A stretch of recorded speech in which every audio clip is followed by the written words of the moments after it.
¿De dónde vinieron esos sacos de trigo?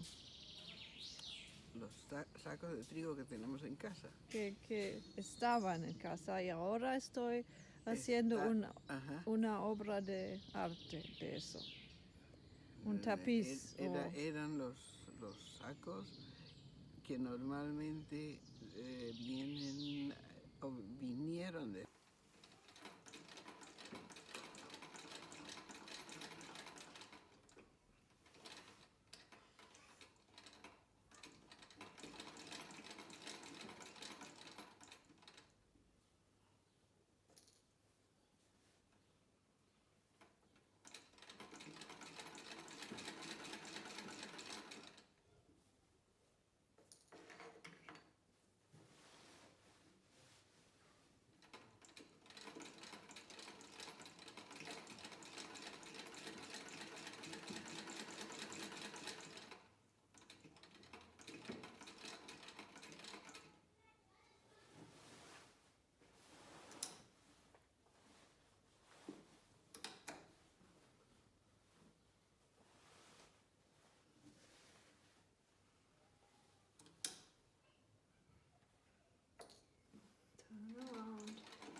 a bale of cotton. Jump round, turn around, pick a bale of cotton.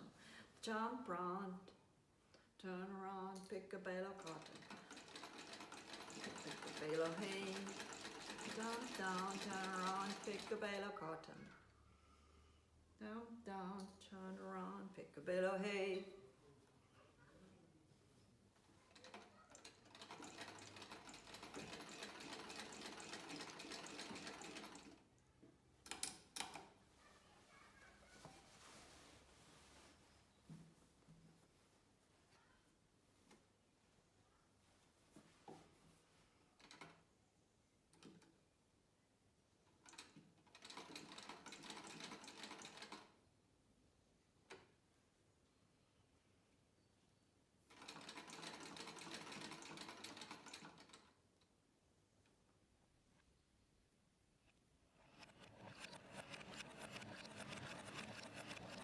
Nee, also das habe ich nicht gerne, wenn du da rumtratschst, dann irgendwie im Internet, dass der Vater war bei der Bank und der hat diese Geldsäcke gefunden und so.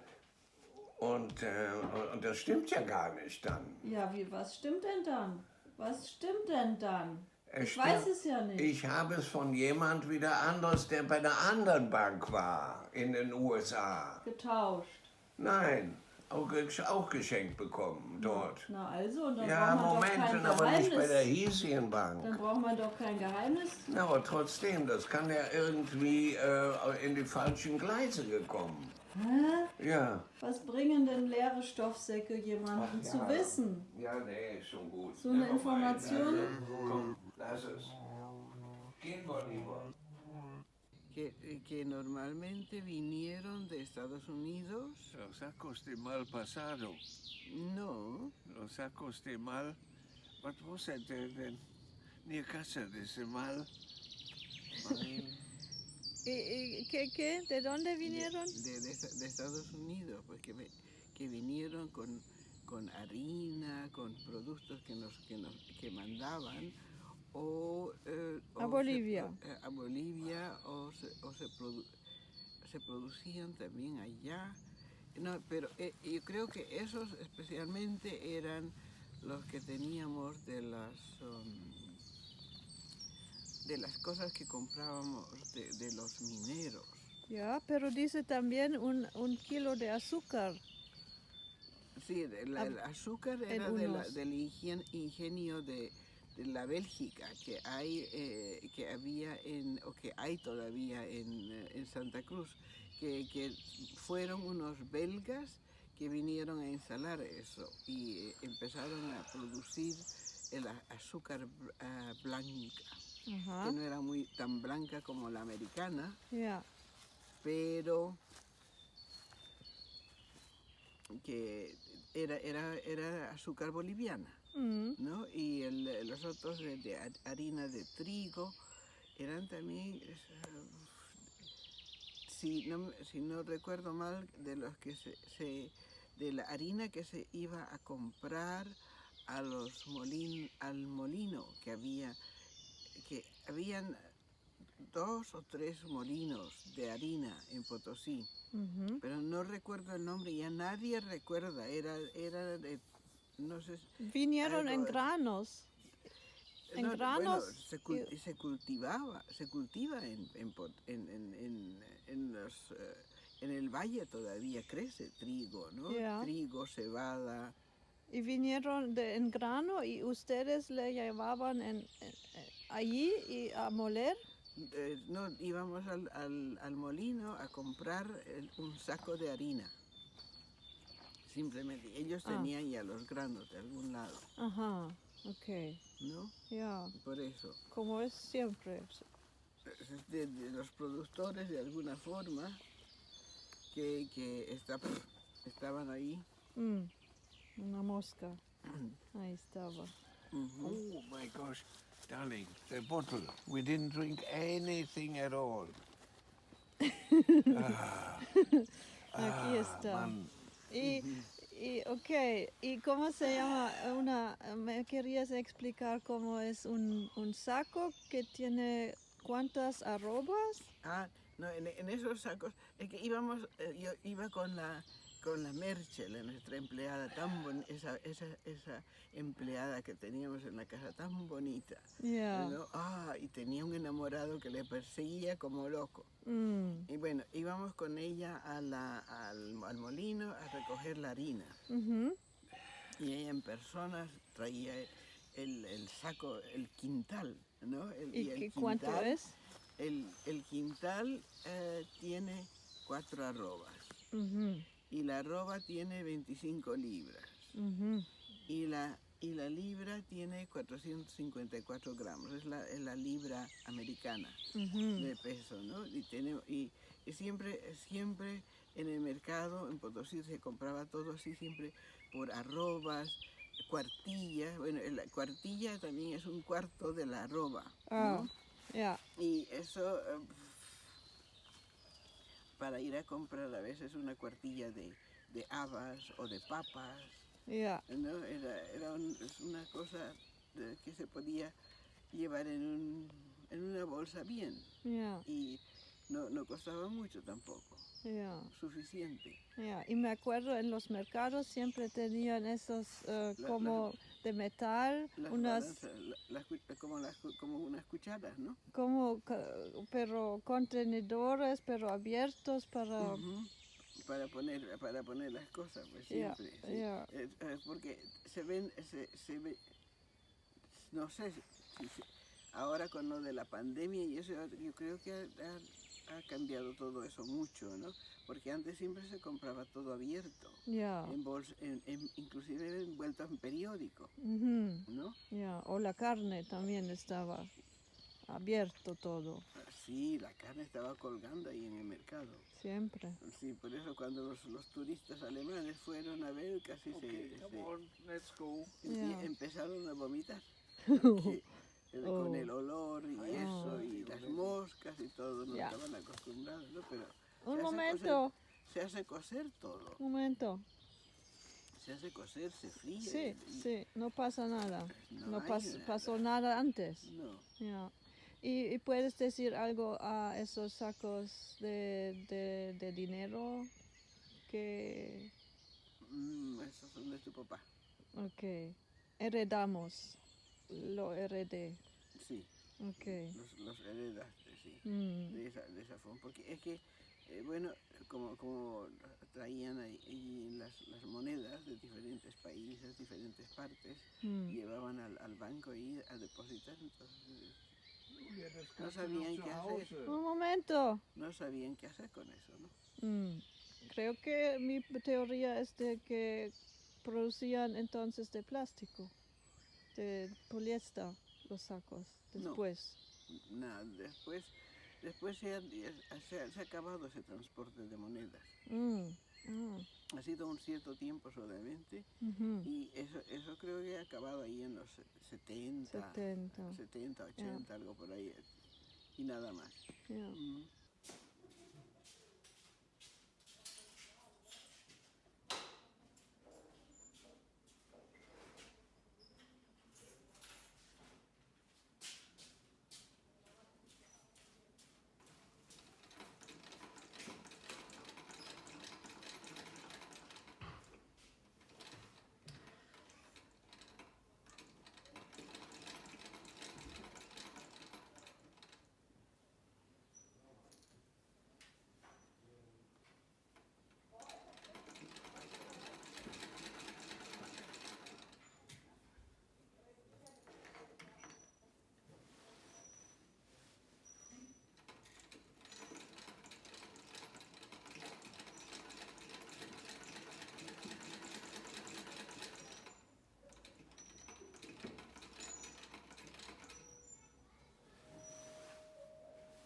Hi everyone, my name is Miranda Carroll and I'm a master's student at the University of Victoria in the Art History and Visual Studies Department.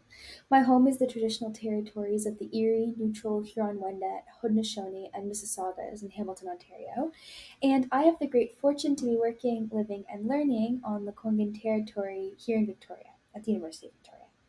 So, I'll be sharing my current research that focuses on a virtually unknown performer and artist named Esther Lyons, the Klondike Girl, V.Z. Wilson, the explorer, and performance and photography in the 19th century, relating to constructions of female identity and settler colonial relationships to land.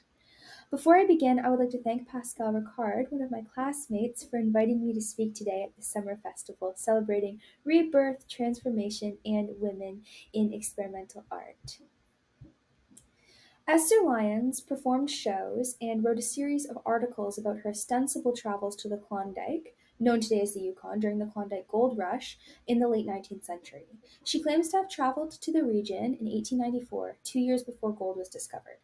In her texts and performances, with the aid of photographic imagery, Lyons constructed her identity as the Klondike Girl. And I'll briefly read a passage of one of the articles she wrote. The mountains rise 1,000 feet, but it's a perpendicular climb for about half a mile. We cut every foot of the way in ice, and so steep it is that I had to bend forward constantly to maintain my equilibrium. The trails run in and out, behind boulders, over rocky points, up the beds of small streams, and so forth. From the stone house to the summit, a gain of 2,400 feet in elevation, we made in 5 hours. I'm obliged here to confess that it's a real hard climb. There is never any real danger. Here, Lyons recounts her experience crossing Chilkoot Pass. Precisely. She's recounting the trail conditions, distances. She even confesses how difficult the mountain was to climb to suggest transparency with her audience. Now, I will confess something to you, my audience. Esther Lyons never hiked to the summit of Chilkoot Pass. And through archival research conducted by Melanie J. Meyer, it's been found that she never went to the Klondike either. When I was in the fourth year of my undergraduate degree at the University of Toronto, I took a course called 19th Century Photography. It was in this class, during a lecture titled Exploration Survey and Landscape Photography, that I learned about Esther Lyons. However, when my former professor introduced her and her fascinating story, he called her a liar, and he accused her of deceitfulness. And aside from his lecture, Meyer's article is the only text that explores Lyons' life and work, and so far only as to assert that she never traveled to the Yukon region. With so little written about Esther Lyons, and because of my former professor's damning accusation, it's my intention to argue that she's not a liar, but rather a gifted storyteller and actress. Furthermore, my research contends that subtle indications of the fabricated nature of her narrative are evident in the obvious manipulation of her photographic images and effective language cues.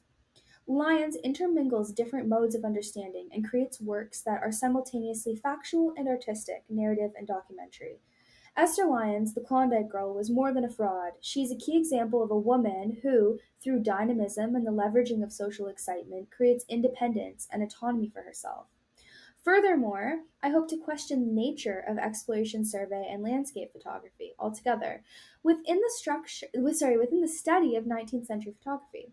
While Lyons' insertion of her own body into landscape photography can be considered a feminist act, there are crucial colonial implications that may be explored. Because while Lyons asserts that through her performance, women too were present in the Klondike, her performance did inform and encourage settlers to travel north and therefore to engage in the theft and decimation of traditional lands.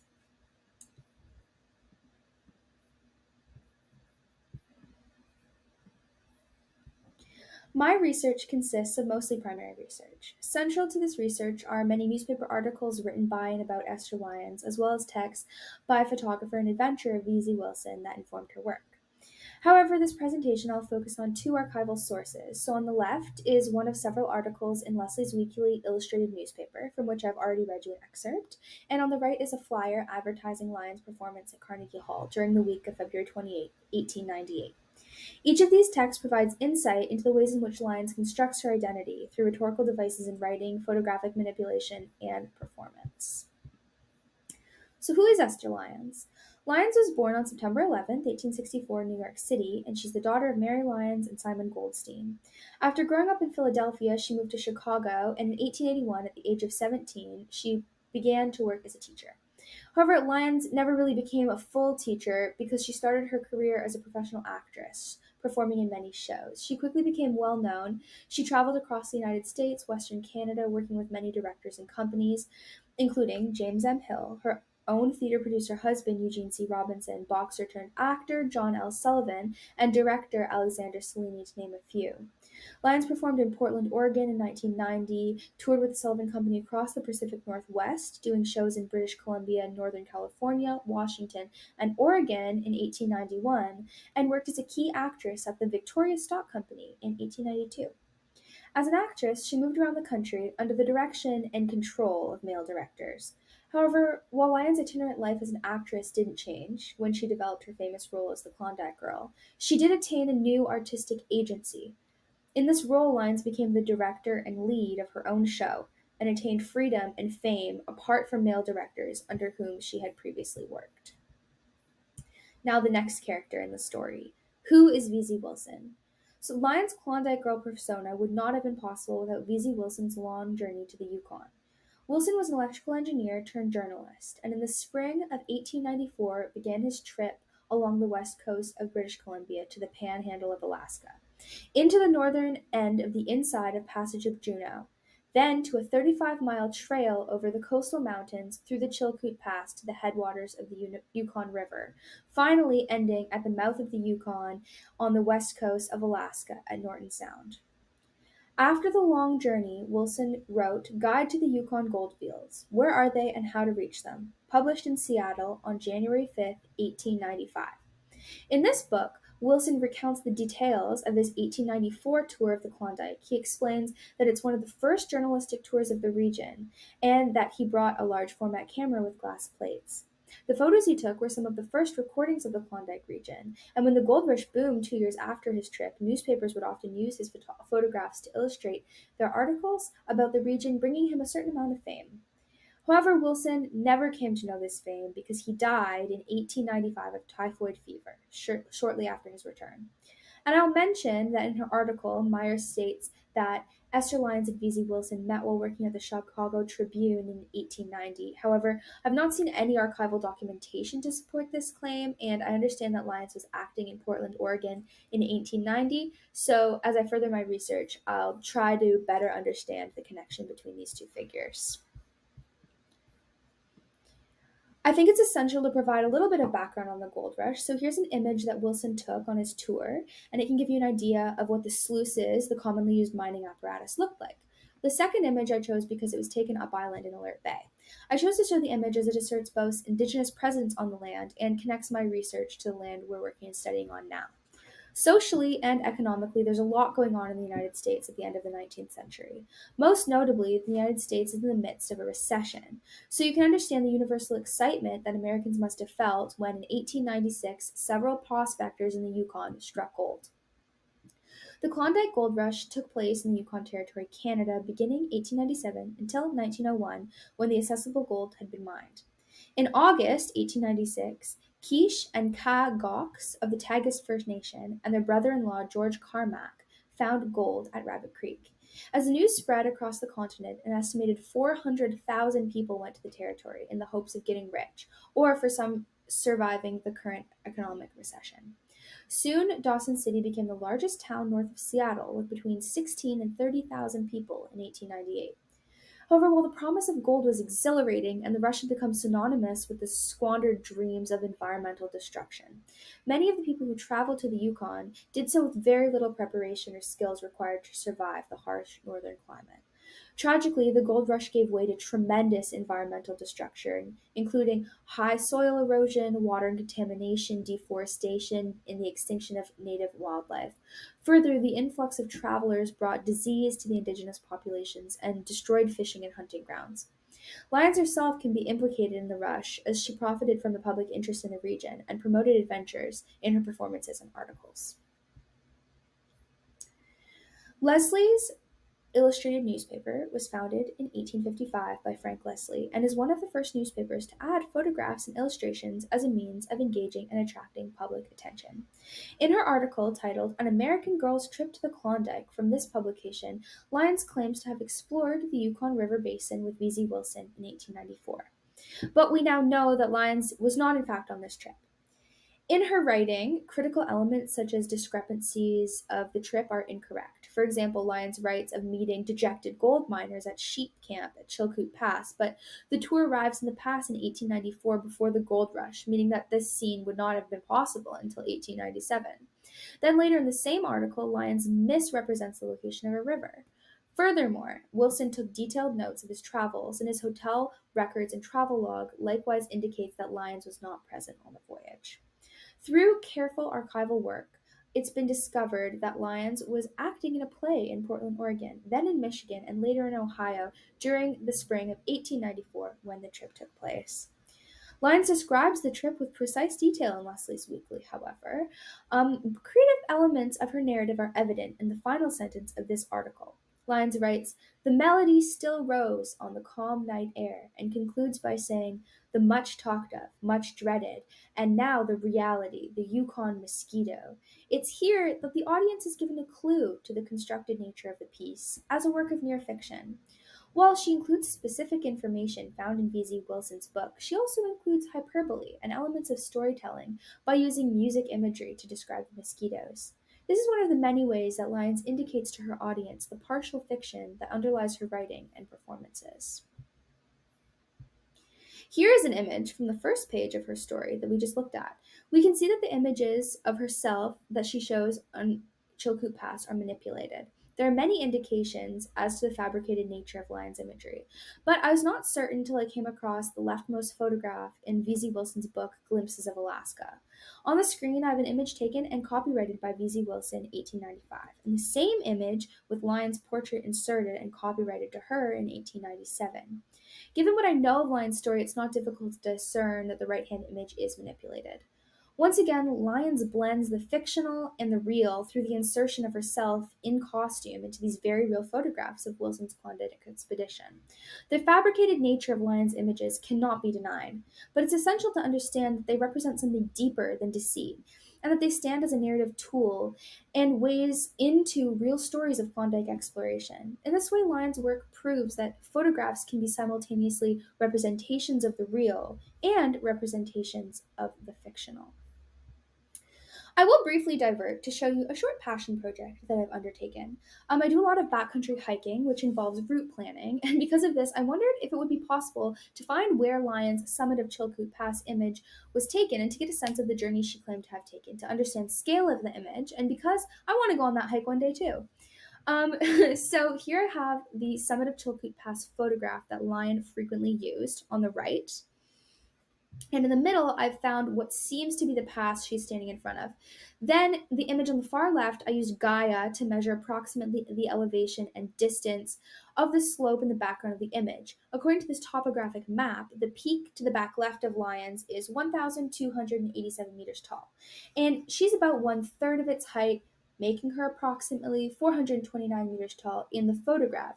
And this is not to say that the photographic manipulation in this image is not impressive, especially given its date of creation, but it is to say that when looking closely, it's clear that the image that Lyons presents to the public are clearly edited. Furthermore, just as Lyons added elements of creative writing to her description of the Yukon mosquito, this image can be seen as hyperbolic, larger than life, just the kind of act you'd hope to have performed at Carnegie Hall. This image is also used in Lyons' Carnegie Hall poster from the week of February 28, 1898. This performance was titled A New and Novel Performance by the Alaskan Heroine. This poster includes an image of Esther Lyons and Chilkoot Pass in the center. Chilkoot Pass was the most famous gold rush trail. The trail would have been widely known and making an intelligent choice for lead promotional images. Below the photograph is the line Miss Esther Lyons on the summit of Chilkoot Pass, made direct from the original photograph. I argue that here this poster advertises its fiction. The use of the word made is an additional indication that the image is manipulated, as it calls to notions of construction. Lion's image is made in the same way her persona of the Klondike Girl is. Additionally, at the bottom of the poster in small font reads "Photographs made and copyrighted by V.Z. Wilson the Explorer, only seen with this company." This is an additional cue to the audience regarding the truth behind the images and the information that form her performance. But the complicated part of this research is that what she creates is not entirely fiction. Lion includes the lines 147 views and then clarifies saying the only genuine views ever taken of Alaska's gold fields and the interior of Alaska. She reasserts objectivity with the word genuine. The poster is both made and genuine. Lyons creates a persona, but uses genuine travel information to do so. She engages strong rhetorical devices to attract audiences to her performance, while simultaneously indicating the constructed nature of her character. This is the effect of creating a rhetorically dense poster that exposes the line between truth and fiction. To conclude, I will show you one last similar example where Lyons has inserted her own image into the V.Z. Wilson photograph.